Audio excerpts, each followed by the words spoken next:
Scolimus! It's Scolimus!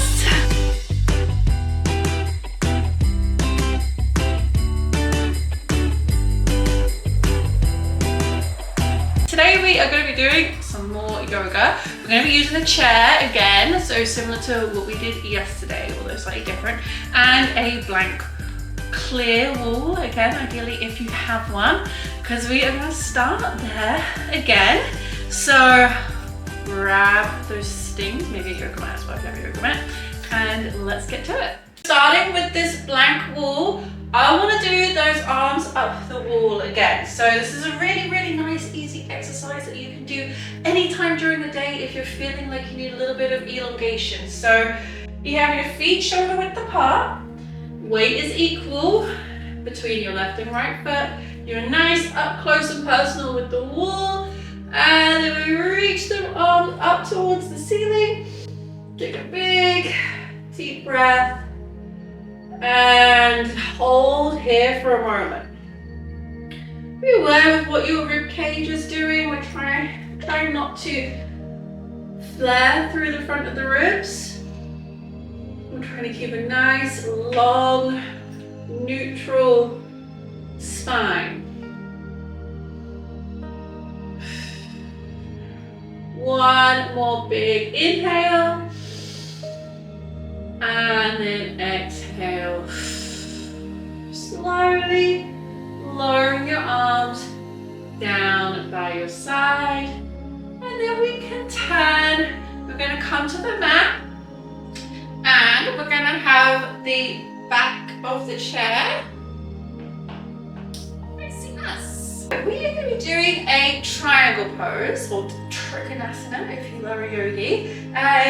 Scoliosis friendly version of it. One of my favorite poses for scoliosis and just in general. I think it feels so good. So let's give it a go. We're going to start with both feet facing the chair.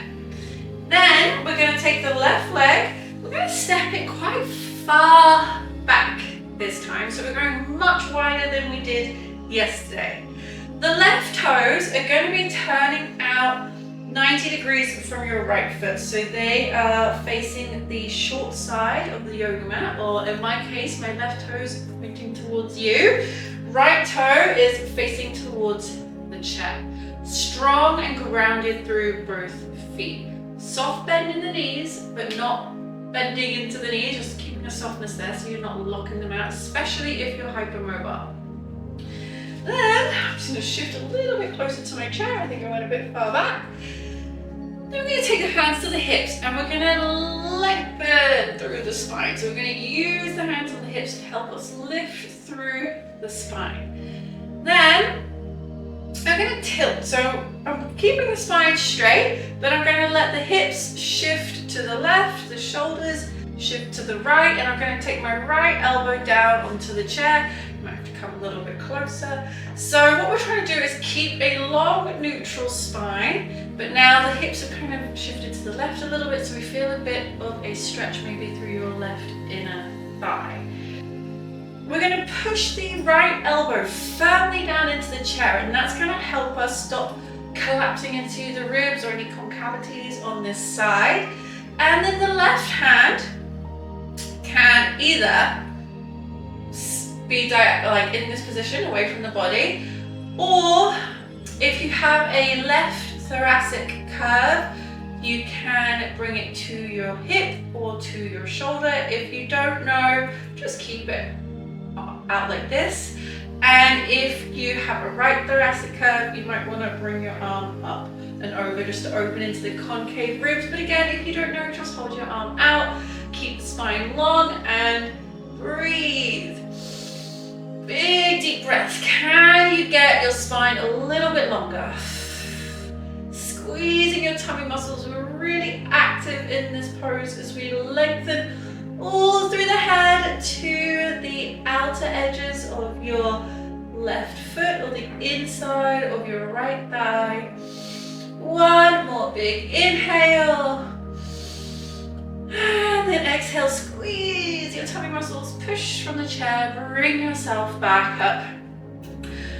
Take a moment at the top And then we are going to switch sides. I'm just going to move my chair so that you can still see me, but you can stay where you are.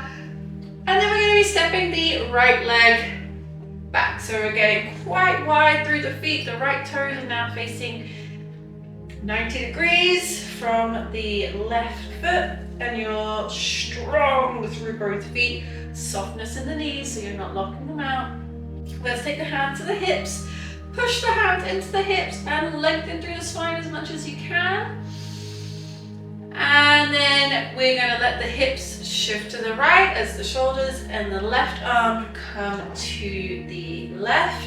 And you're going to push your left elbow down into the back of the chair. Both hips are facing in the same direction as your right foot. So we're opening through the hips and through the side of the body. Then with your arm position, you can either have it on your hip, you can have it reaching out to the side. If you don't know your scoliosis, I recommend this position with your arm reaching diagonally out. If you have a right thoracic curve, you can come into the shotgun position or hand on the hip. If you have a left thoracic curve, maybe you want to reach the arm up or over. Find what feels good for your scoliosis, and let's just hold here for a moment. Feeling the lengthening all through the inner thighs, along the spine, along the hips. One more big inhale. And then you can slowly bring yourself up. And step back to the front of your mat. We're going to do one more thing, which is going to be a wide-legged forward fold. So yesterday we did just a normal forward fold.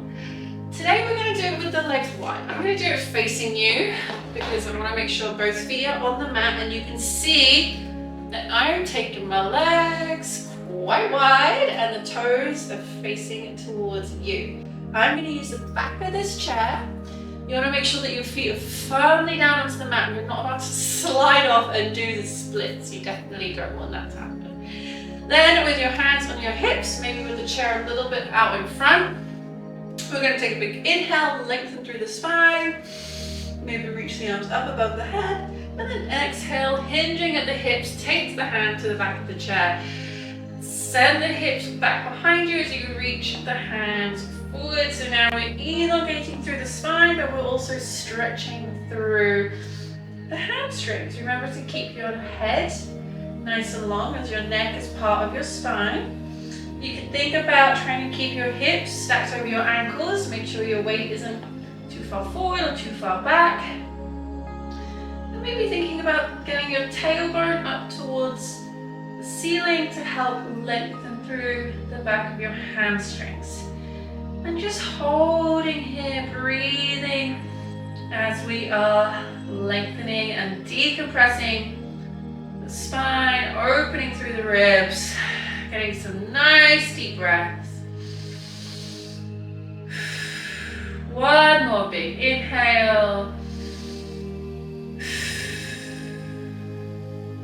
And then you can take your hands to your hips. Keep the spine nice and long as you bring yourself back up to standing. And then very gently, we're going to heel toe the feet back together. Take a moment just standing nice and tall. Letting the body just relax as you notice how the body is feeling now. And we'll finish our class today with 3 big inhales in through the nose and out through the mouth. So let's get a big inhale in through the nose and out through the mouth.